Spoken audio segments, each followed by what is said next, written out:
د انعکاس راډیو درنو اوریدونکو په سلامونو او نیکو هیلو مو هرکلی کوم.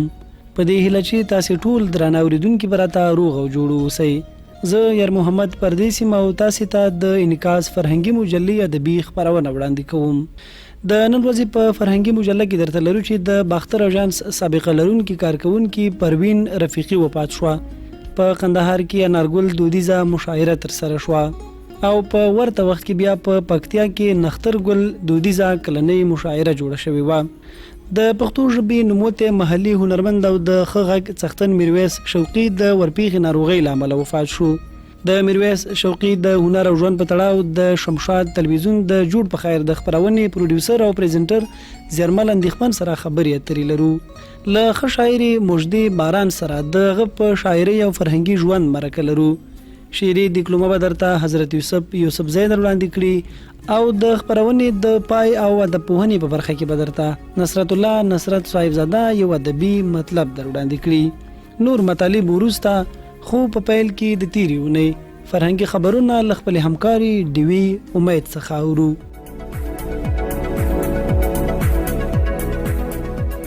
د باختر اژانس سابقه لرونکي او متقاعده کارکونکي پروین رفیقي تیره اونۍ د ورپېښې ناروغۍ له امله د 58 کلنۍ په عمر په کابل کې په حق ورسېده.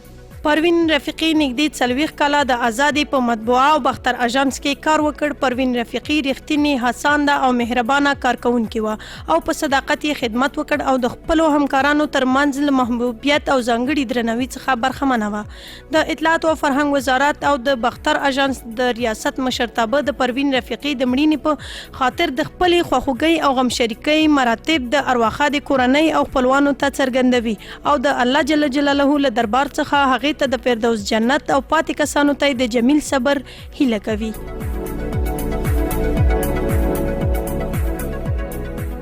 په کندهار کې د انارګل دودیزه مشاعره ترسره شوه.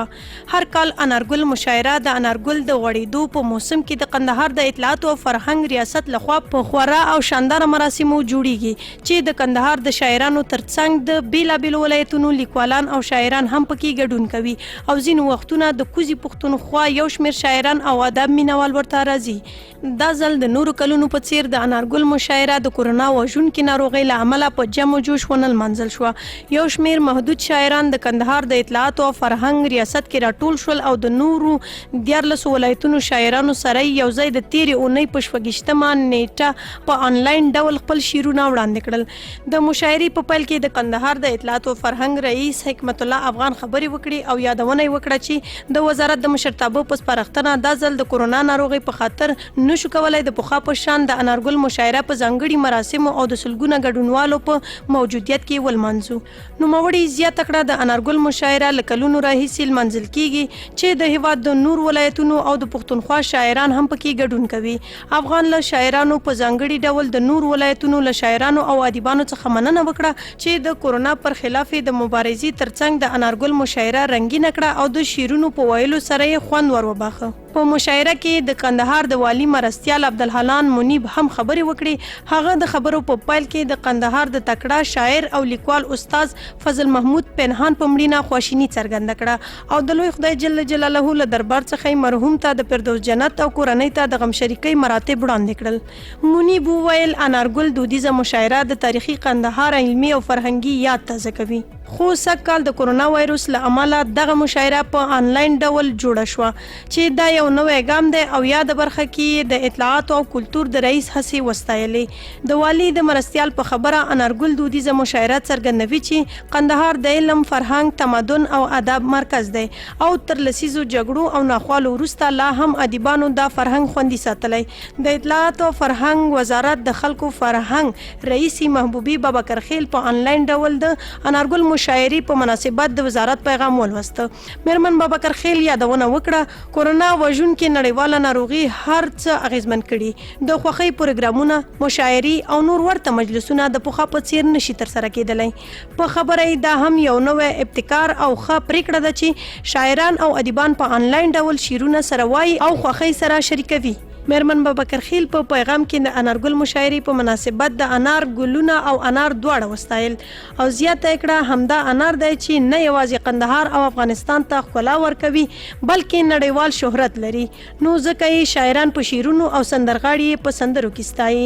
میرمن بابکرخیل د کندهار د اطلاعات او فرهنګ له رئیس حکمت الله افغان او ټولو شاعرانو څخه مننه وکړه چې د انارګل مشاعرې په ترتیب نظم او ښکلا کې پوره همکاري کړې ده. وروسته د بیلابیلو ولایتونو شاعرانو په انلاین ډول خپل شعرونه یو په بل پسې وویل او د ګډونوالو له توت هرکلي سره مخ شول.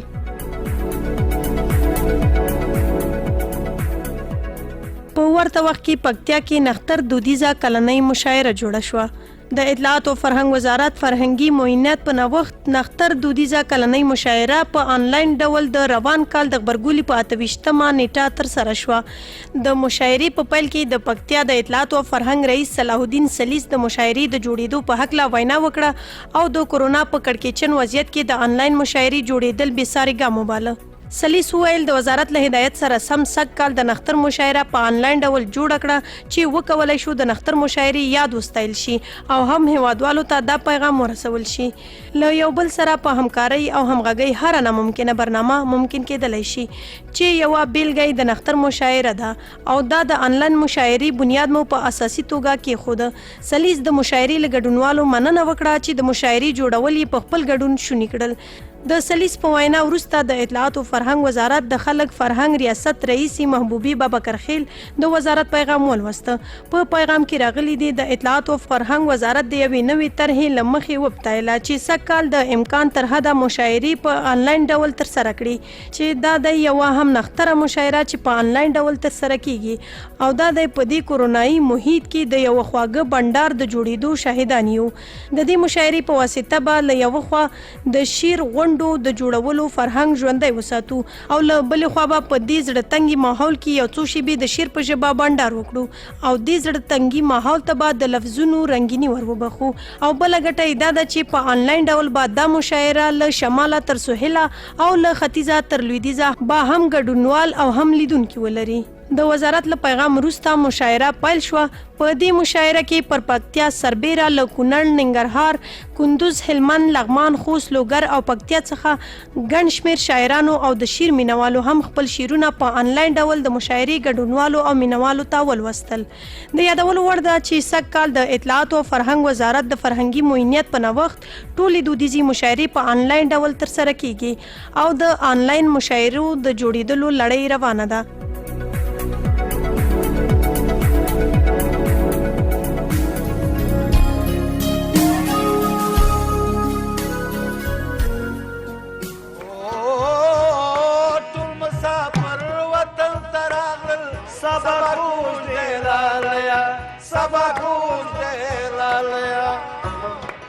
یار خپده یاد قصدان لرازینا سبا کوش دے لالیا سبا کوش دے لالیا ید چنارو دانگے منگیا سبا کوش دے لالیا سبا کوش دے لالیا ید چنارو دانگے منگیا سبا کوش. دا غږ د تل لپاره خاب شو. دا غږ به نور په ژوندي شکل وانورو او دا منظومي کړي کې به تر ابده له یوه قامت سره تر خاورو لاندې اوسیږي.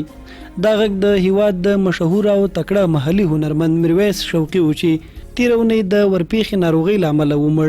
میرویس شوقي د خپل ژوند ډېر کلونه د موسیقۍ هنر په چوپړ کې تېر کړل. لوی خدای خوږ غږ او ښه استعداد ورکړی و. په همدې تړاو د شمشاد تلویزیون د جوړ په خیر د خپرونې پروډیوسر او پریزنټر زرمل اندېښمن را سره د میرویس شوقي په تیر ژوند خاطراتو او ارمانونو خبرې کړي. راځئ په دې مرکه کې یاورو.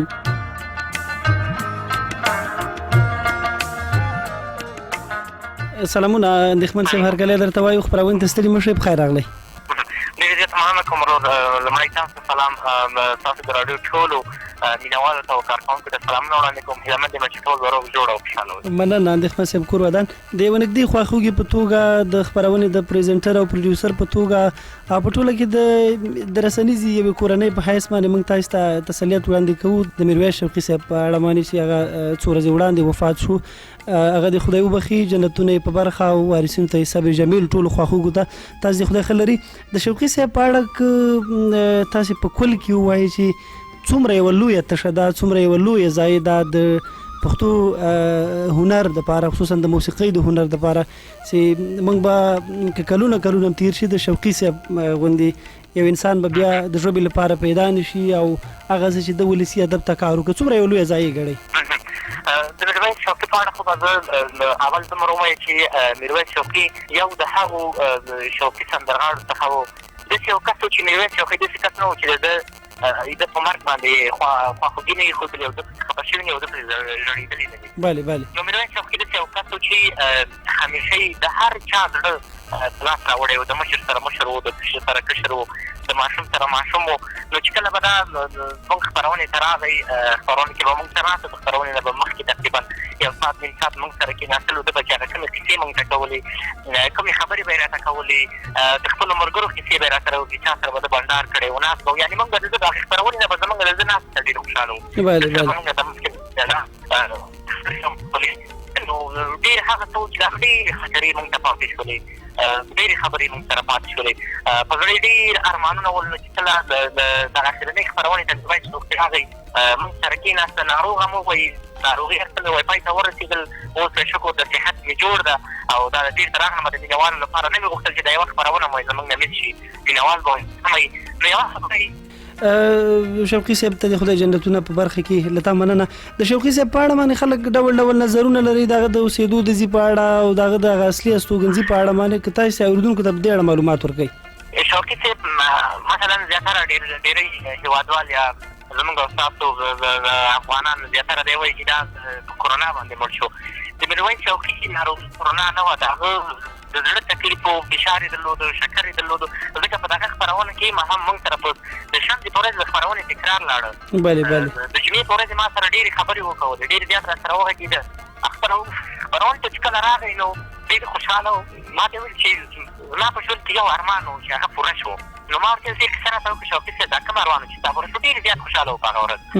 نو چې خپرونه خلاص شوې زه بیا تا ته وایم دا خبره درته کوم. نو خپرونه خلاص شوله دغسې سره منسوب شولو نور مېلمانه وو هغو سره چې دا نه هغه خبرې زما زړه کې ارمان پاتې شو چې د ده په کوم ارمان چې داسې پوره شوی و او موږ یې دا ارمان د خبرېدلو نه داسې خبره پاتې شولو. نو میرویس شوقي خپل هنر ته خپلې پښتو ژبې ته پښتو موسیقي ته ډېر خدمت وکړو. هغه سندرې چې په ورکېدو وې هغه شعرونه چې په ورکېدو ول پخواني سندرغاړو ویلي وو نن سبا بیخي د خلکو د ذهن نه وتلي ول دا هم سره تازه کړي په خپله خپرونه کې هغه څیزونه ده ویل چې هغه د ولس په ملاتړ ول د خپلو ځواکونو ملي ځواکونو په ملاتړ ول مسافرو ته یعنې د هر چا په د وطن نه بهر هغه کسان ول چې د ده خپرونه یې کله لیدله د خپل وطن مینه یې په دې خپرونه باندې ماتوله. د ده سره ډېره زیاته مینه درلودله. د ده ډېرې د ده اواز سندرو د ده د شعرونو چې خپله یو څه شاعري هم کوله او د خپل پلار شعرونه یې سلامجانو شعرونه یې په خپرونه کې ویلې. نو ډېر خلک پرې ورباندې ودرېدل. تنا موږ نه او تر اوسه پورې د بهر ملکونو نه ډېری مسافر دوی غوښتنه کوي زموږ نه د دوی ولې څه تکلیف ووایي د کورنۍ پوښتنه یې کوي. نو موږ راتلونکې جمعې شپه جوړ په خیر ځانګړې خپرونه د ده په یاد باندې جوړېږي. دا نږدې ملګري موږ راغوښتي دي چې د ده نه جالبې خاطرې درلودلې. د ده سره یې ډېره ناسته پاسته کړې. دغه شاعران مو راغوښتي دي. د نورو غټو مشرانو نه هم د نظرونه پرې اخېستي دي د ده په مړینه باندې د ده په ځایه باندې چې دا یو ځایه وه. موږ غټه ځایه د خپل وطن لپاره د پښتو موسیقي د خدمت یو غټه جوګه وله موږ د لاسه ورکړله. نو د راتلونکې خپرونه مو ټوله مکمله یو ساعت د میرویس شوقي په یاد باندې جوړه کړې ده. د ده نږدې ملګرو دوستانو سره دلته به راځي په خپرونه کې به راځي نورو هېوادوالو اړیکې به هم پکې راخلو. نو هغه پاتې هغه وبخي کورنۍ کې د زړه صبر غواړي ډېر زیات پرې ودرېدل.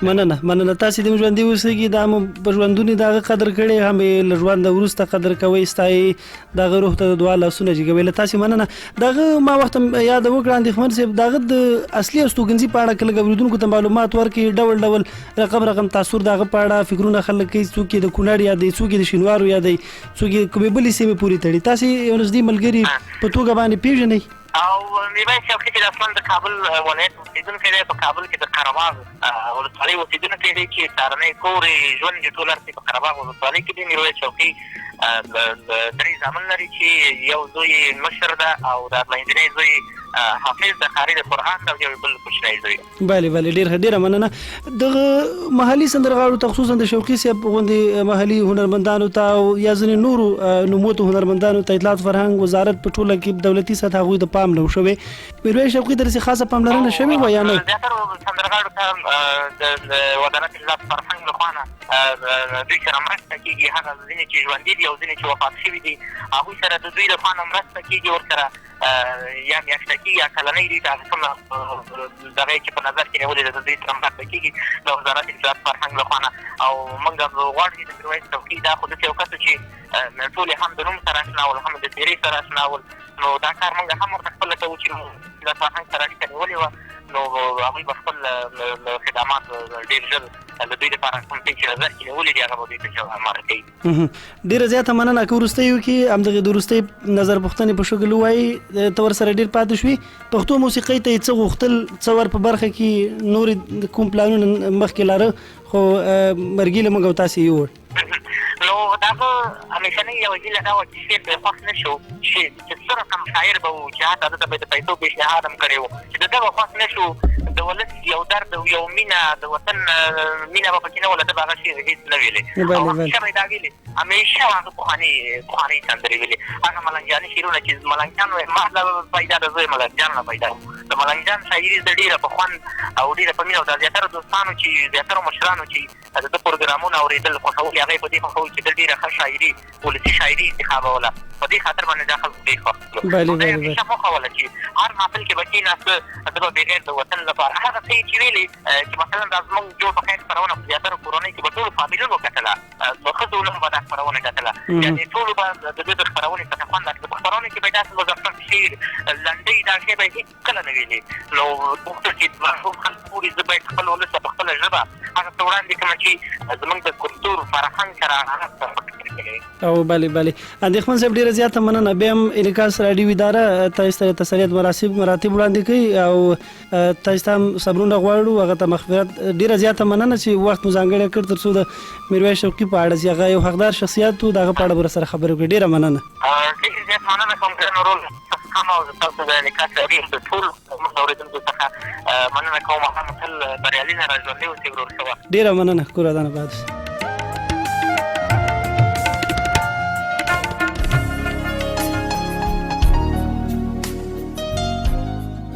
نه پوهېږم چې ښه یم که بده، خو همدغه شانتې ښه یم صاحبه.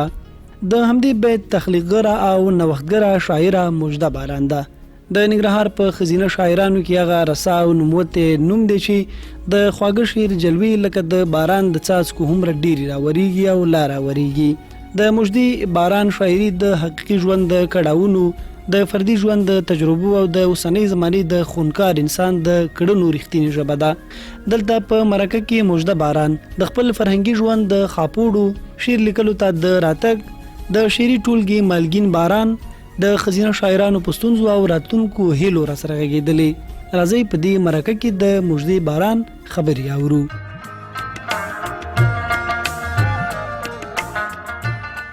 سلامونه غلې مجدي باران، هرکلی درته وایو. خپرونې ته ستړي مه شئ. بخیر راغلی. د انعکاس راډیو درنو کارکوونکو او د فرهنګي مجلې د خپرونې د قدر وړ مینوالو، سلامونه مې ومنئ په دې هیله چې تاسې به هم ښه یاست او د ژوند پر ناخوالو برلاسي به یاست. ډېره مننه. ښه اوسېږئ او زموږ له لوري یوه ځانګړې مننه په دې ومنئ چې په د دومره مشکلاتو کې په دومره لنډ تنګ وخت کې مو زموږ بلنه ومنله او راغلې فرهنګي مجله کې د خپل هنر په اړه، د خپل شاعرۍ په اړه، د خپل ژوند په اړه له اورېدونکو سره مخاطب یاستئ. له تاسې نه هم چندان مننه چې بلنه هم راکړه او کور ودان. ډېره مننه. غلې مجدي باران د فرهنګي ژوند د خاپوړو په اړه خپلو اورېدونکو ته معلومات ورکوي، هغوی چې ستاسې په اړه باندې فکر کوي، تصور کوي. غلې مجدي باران به کوم ځای خاپوړې کړي، هغه د ژوند فرهنګي شیبې او هغه ماشومتوب به یې په کوم ځای باندې زوکړه به یې کړي، چېرته به زیږېدلې؟ زه خو د علم او ادب په زانګو همیشه بهار ولایت کې، ننګرهار ولایت کې زیږېدلې یم. په مرکز جلال آباد ښار کې زیږېدلې یم. هملته مې خپلې زده کړې هم کړي او فلحال هم هملته اوسېږم. ښه ډېره ښه خبره ده. ماشومتوب نه که چا نه د هنر په اړه پوښتنه کوي، وایي له ماشومتوبه مې دې برخې سره ډېره علاقه وه، ذوق مې و، ځکه مې انتخاب کړی دی.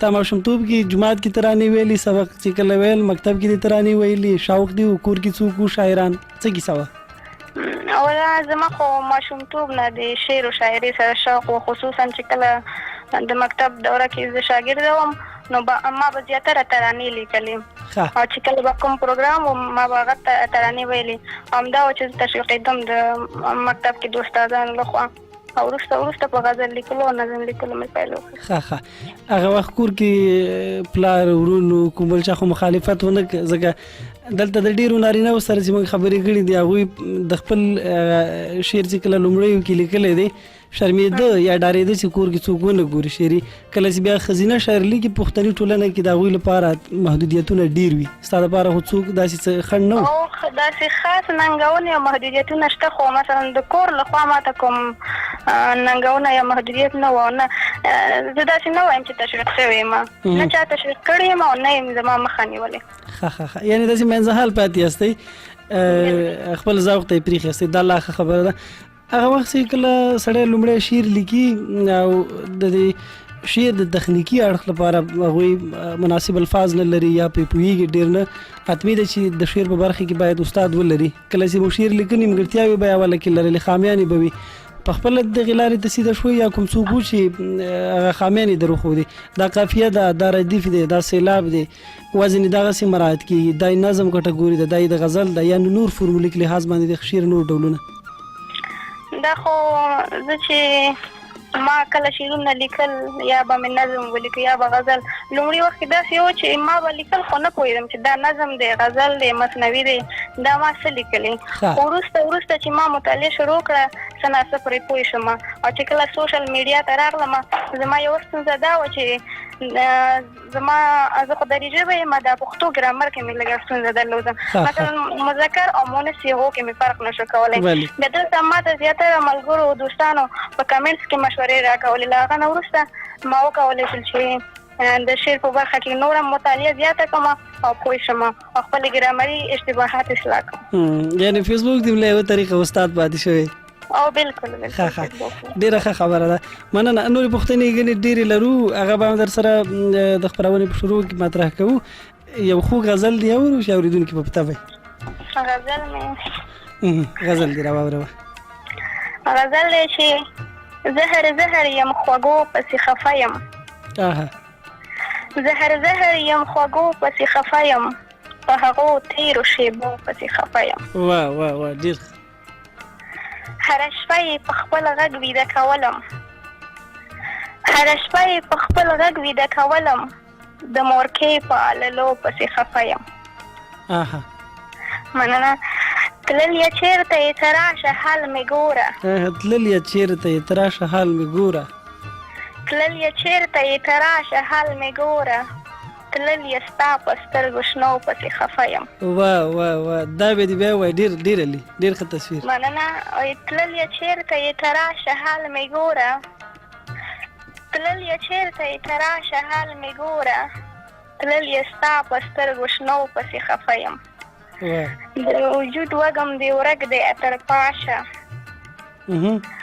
د وجود وږم دې ورک دی اتر پاشه ستا د زلفو په خوشبو پسې خفه یم واه ډېر علي ډېر مننه هی مژدې چا چې پرېښې یم یوازې هی مژدې چا چې پرېښې یم یوازې عجیبه ده همغو پسې خفه یم عجیبه ده همغو پسې خفه یم مننه ډېر خوندور غزل مننه سوشل میډیا باندې دې موږ هم تعقیبوو ګورو دي او دا د خوشحالۍ خبره ده چې خورا زیات مینوال لرئ او دا مینوال د شعر د برخې دي هغوی چې له ښه شعر سره مینه لري حتمي ده چې د مژدې باران په غزلونو د باذوقې شاعرۍ مینه ماتېږي ښه اوسېږئ دا وایي چې اوس وخت چې شعر لیکئ کوم څه پکې داسې ډېر سخت وي چې هغه درته د یوې ننګونې په شکل باندې مخ ته درېږي سره له دې چې په موضوعي لحاظ به وي یا کله چې شعر درنه وشي الهام سړي ته ورشي هغه 2-3 بیا ته لیکل کېږي بیا شعر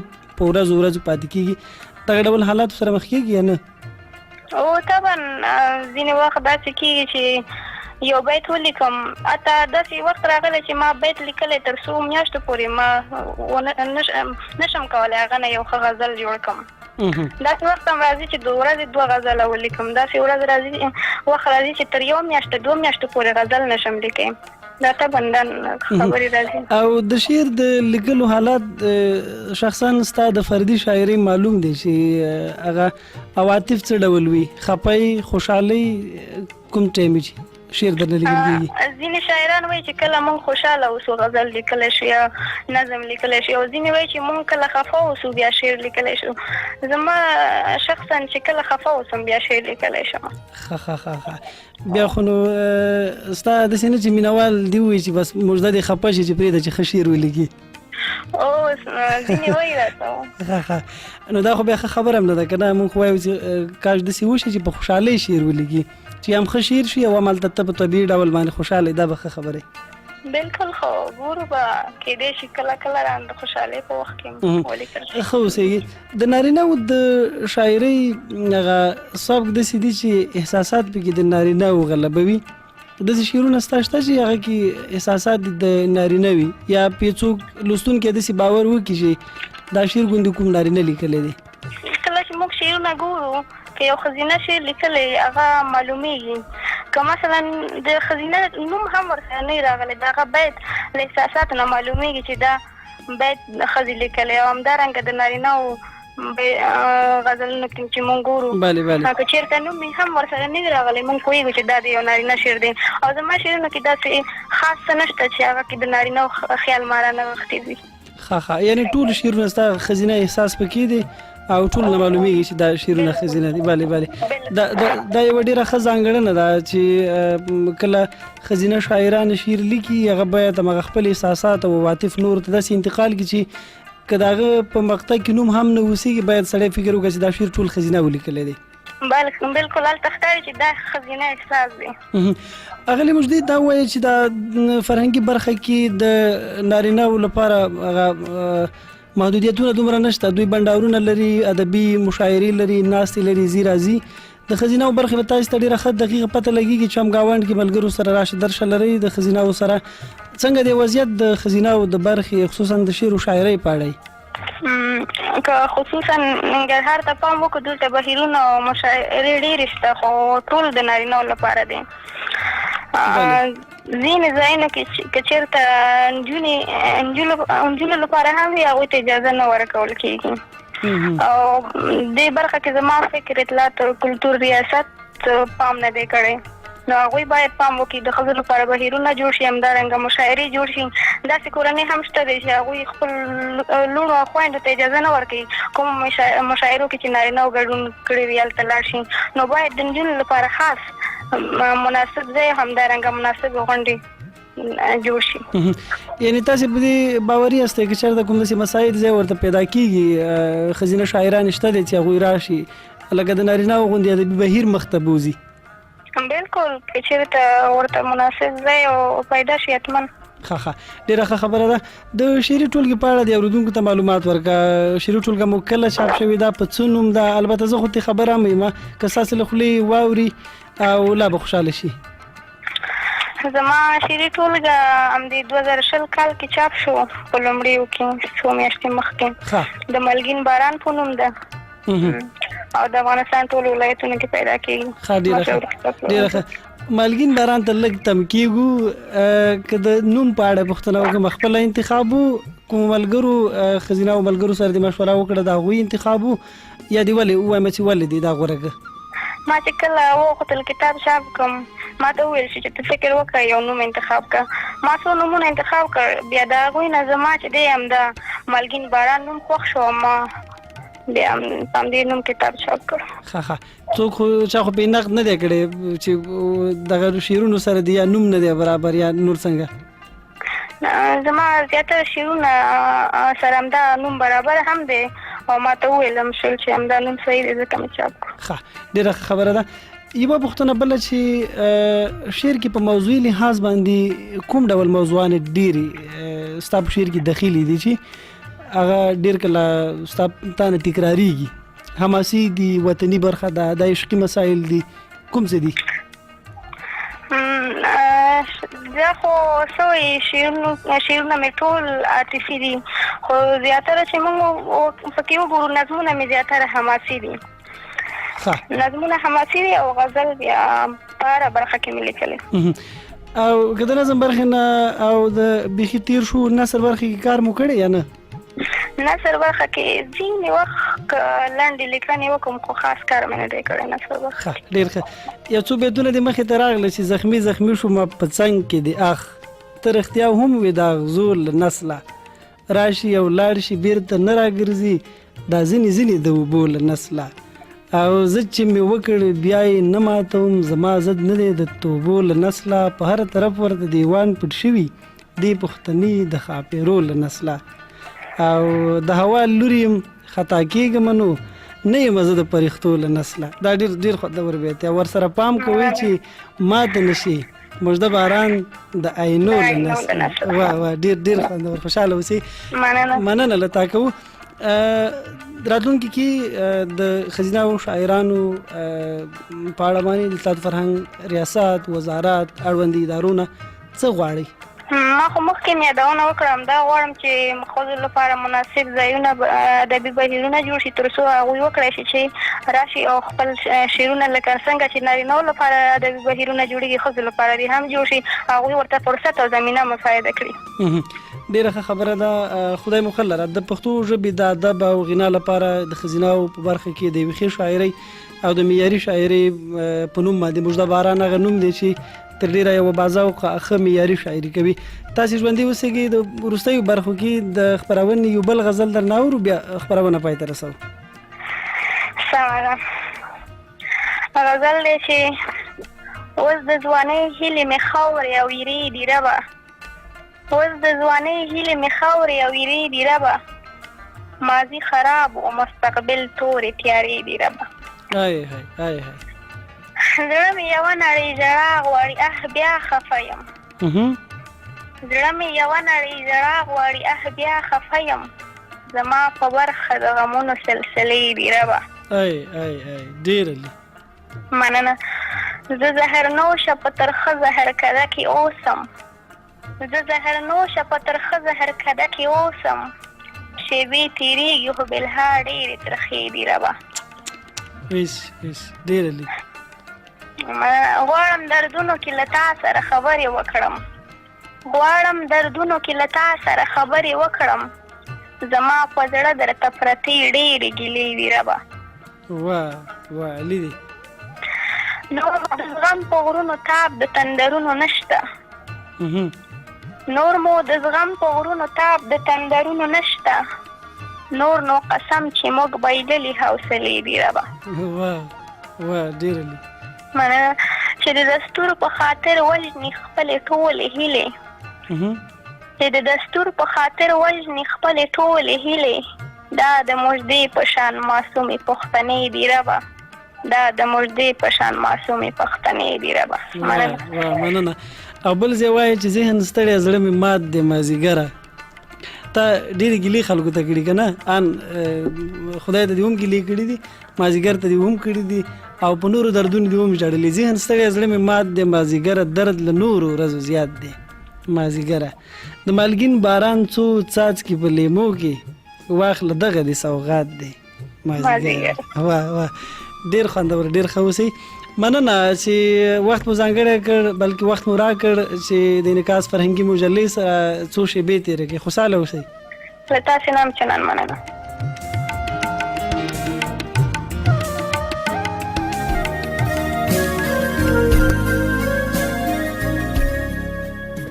اوس هم حضرت یوسفزي ته غوږ نیسو چې یوه په زړه پورې شعري ډیکلومه را اوروي.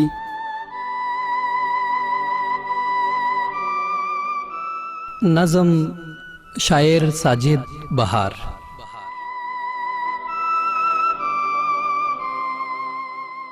ما خامې د استاد خوخي غزل اورم د نړۍ له شور او زوګه لرې ناست یم شاوخوا مې ځان ته شمې بلې کړي له هر نومه له هر غږه لرې ناست یم.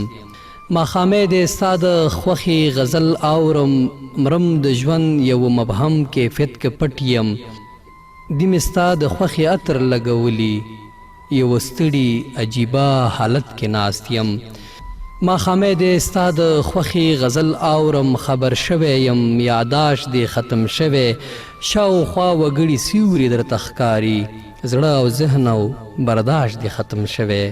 ماښامې د ستا د خوښې غزل اورم، دا څو ورځې مې بیخي ډېره یادېږي، دا منم ولاړېدلی حتی نشي، خو باور لرم چې بیرته راستنېږي.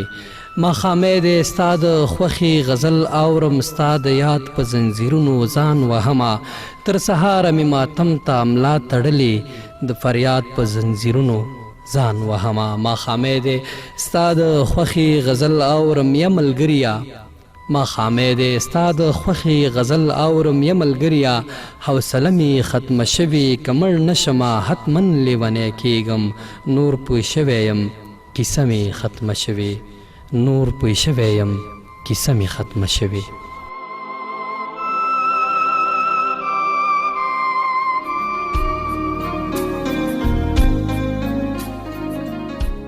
د خپرونې وروستۍ او ادبپوهنې برخې ته ورسېدو او دلته به درته نصرت الله نصرت صاحبزاده د معنی له برخې یو په زړه پورې ادبي مطلب در وړاندې کړي.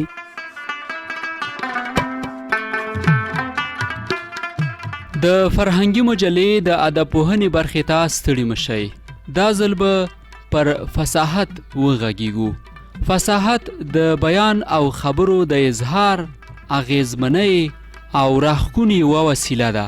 د فصاحت نیمګړتیا په یوه مهذبه ټولنه کې عیب شمیرل کیږي، ځکه له دې پرته نشو کولی خپل مخاطب ځان ته متوجه او ذوقي لوړو افکارو ته ورسوو چې د ټولنې او انسانیت لپاره د خیر ګامونه اوچت کړي.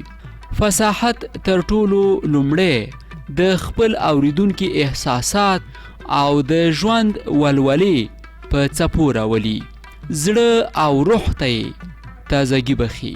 نو کله چې پکې د ژوند بهیر پیاوړی شي، د انسانیت او ټولنې درنو مسؤلیتونو ته اوږه ورکولی شي. دا د یوه ستر شاعر او خطیب دنده ده.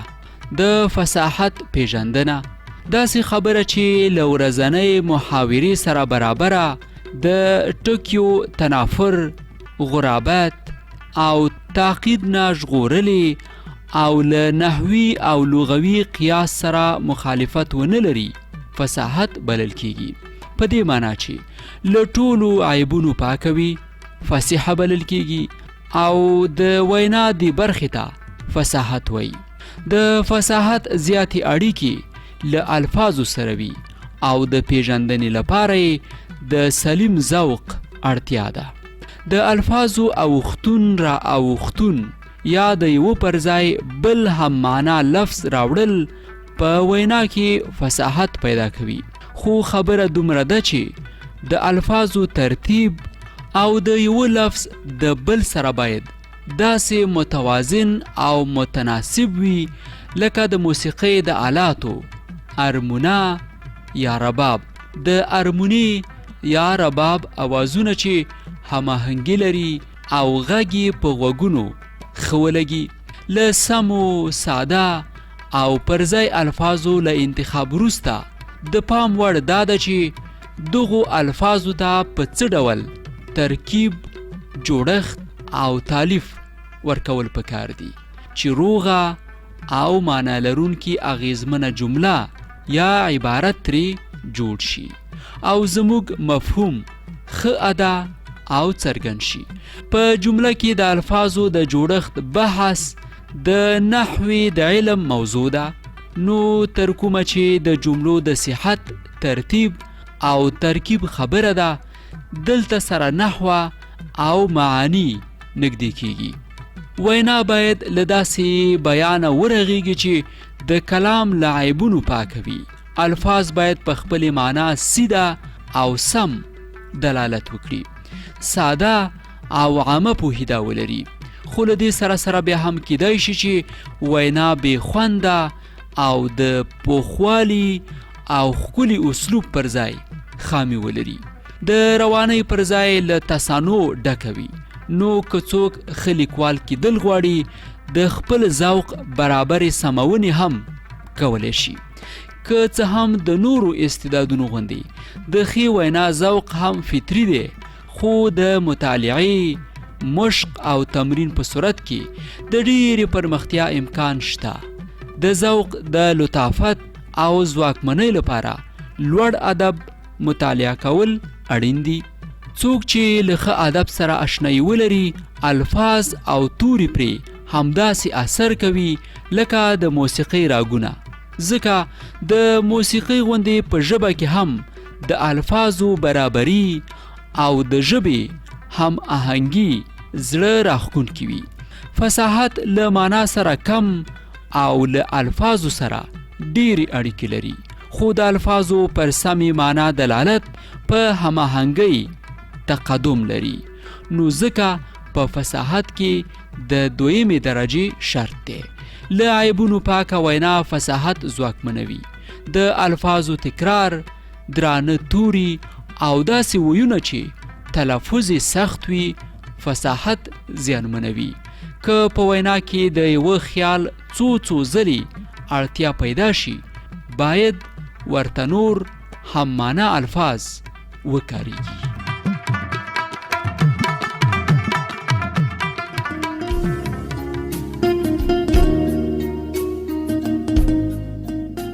د انعکاس راډیو درنو اوریدونکو او د انعکاس فرهنګي مجلې خوږو مینوالو، دا وه د دې اونۍ د انعکاس فرهنګي مجلې ادبي خپرونه چې ما یر محمد پردیس درته د خپل تخنیکي همکار جمیل وصال په ملتیا وړاندې کړه.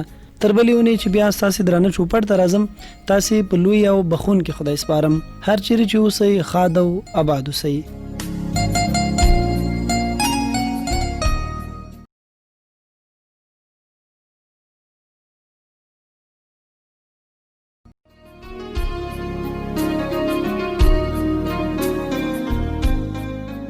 د انعکاس راډیو درنو اوریدونکو په سلامونو او نیکو هیلو مو هرکلی کوم.